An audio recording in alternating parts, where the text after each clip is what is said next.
Tervist kõigile! Rõõm on seista siin Lahemaa rahvuspargi külastuskeskuses, Palmse ajaloolises mõisasüdames. Ja rõõm on teada ka seda, et meil toimub täna interneti ülekanne, nii et meie koolitust on võimalik jälgida üle planeedi, mis on vägev ja tore. Ave juba kahe sõnaga siin mainis, et olen tegelenud koha pärimusega juba pikki aastaid. Võib-olla siis pisut veel lisaksin enda kohta, et te näeksite, mis taust mul on, kes ma olen, kust ma tulen. Olen õppinud Tartu Ülikoolis Eesti ajalugu ja arheoloogiat.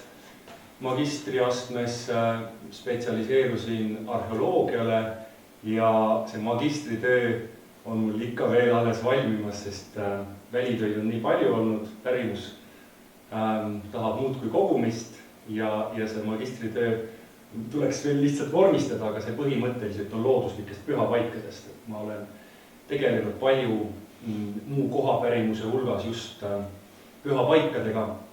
Alustasin kunagi katolikuaegsete kabelikohtadega ja edasi juba liikusin ka looduslike pühapaikade juurde. Praegu töötan ka Muinsuskaitseameti ajalooliste looduslike pühapaikade eksperdi nõukogus, mis on siis selline Muinsuskaitseametile nõuandev spetsialistide kogu ja mis siis aitab ellu viia valdkondlikku arengukava, mis on siis looduslike pühapaikade uurimiseks ja kaitsmiseks ellu kutsutud.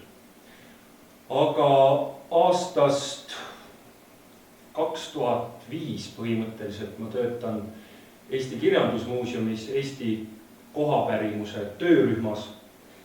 See on siis selline spetsiaalne uurimisrühm, kus me tegelemegi pärimuspaikadega ja selle osaga rahvapärandist ja ka varasemates allikates leiduvast informatsioonist, mis on seotud maastikuobjektidega meie ümber. Selles töörühmas ma olen niiviisi väikeste pausidega töötanud tänaseni välja. Ja möödunud aastal, ehk siis natuke rohkem kui aasta tagasi, kevadel 2015, tulime me kolleeg Mariann Remmeliga kokku ja kutsusime ellu ka mittetulundusühingu Eesti kohapärimuse keskus, mis on siis loodud selleks, et kohapärimuse ja pärimuspaikade valdkonda edendada, et pärimuspaikade uurimist ja seda teavet, mis me oleme aastate jooksul kogunud, seda oskusteavet ühelt poolt ja teisalt ka meie kogudes olevat pärimust ka rahvaga, kogukondadega laiemalt jagada. Nii et täna ongi selles mõttes hästi õige tunne siin teie ees seista, et just see ülesanne meil tegelikult ongi teha koostööd ka kogukondadega.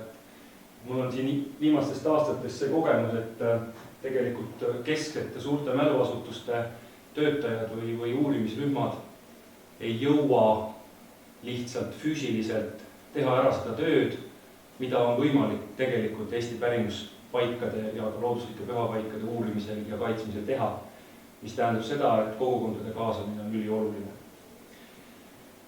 Nii, kindlasti ma nüüd unustasin enda kohta ka midagi ära, aga me oleme siin koos 2 päeva. Rahvusparkide manumaastikku. Ahaa, tohutult õige, muidugi sa mainisid seda ka juba alguses. Et missugune siis on minu uurija ja koguja kogemus, et jah, 2000. aastal tegelesin külakabelitega, sealt edasi laiemalt kohapärimusega 2004 kutsusin ellu esimesed suured välitööd oma kodukihelkonnas Juurus. Veel põhjalikumalt kogusime me Juurus 2009. aastal, tudengipõlves kogusin ka Otepääl, natuke Setumaal. Siis töötasin vahepeal Tartu Ülikooli looduslike pühapaikade keskuses ligi aasta ja siis olen kogunud Jüri kihelkonnas, looduslike pühapaikade pärimust Muhu kihelkonnas. Ja kui nüüd siit edasi tulla aastaid pidi, siis algasidki 2012. aastal meil suured välitööd rahvusparkides koostöös Keskkonnaametiga. 2012. aastal käisime me Matsalu rahvuspargis 4 kuul.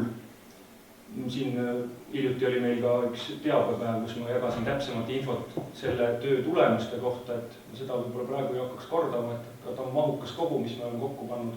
Kaardirakenduse osas ma muidugi homme neile seda tulemust ka tutvustan. 2013. aasta siis pühendusime Vilsandi rahvuspargile. 2014 oli meil suur looduslike pühapaikade piiritlemise projekt koostöös Muinsuskaitseametiga. 2015. aasta oli meil ka, oli meil jätkuprojekt juba Matsalu Vilsandi, käisime ka välitöödel, nii et sest meil selgelt jäi ajast puudu ja ressurssidest puudu, nii et me tegime uue projekti ja me saime ka sellele rahastuse, nii et me oleme nüüd kogumas veel nendest paikades ja nende inimeste juures, kuhu me siis 2012-13 ei jõudnud. Ja ühtlasi nüüd väga loodame ka aidata kaasa veel looduslike pühapaikade arengukava täitmisel. Nii et see oli siis selline nagu väikene uurimislugu meie töörühma kohta või ka mu enda kohta. No see näitab ka ühtlasi seda, et tegelikult väga palju jõudu ja energiat on just kulunud välitöödele, informatsiooni kogumisele. Me oleme talletanud sadu ja sadu tunde heli ja videomaterjali, rääkimata tuhandetest, kümnetest tuhandetest, ma julgen öelda, fotodest. Ja kõige selle arhiveerimine võtab aega, et seda materjali, nii nagu Aave ütles, oleks võimalik aastakümnete pärast kasutada, sest et ei ole mõtet koguda pärimust või mingit informatsiooni nii-öelda endale sahtlisse või voodi alla. Et kui seda järeltulevat põlved ei saa kasutada, et ta tuleb korralikult paljundada, korralikult, esiteks juba korralikul tehnilisel tasemel jäädustada ja kindlasti ka kirjeldada, kanda registritesse. Aga sellest kõigest me jõuame nüüd nende 2 päeva jooksul ka rääkida iseäranis just homme, sest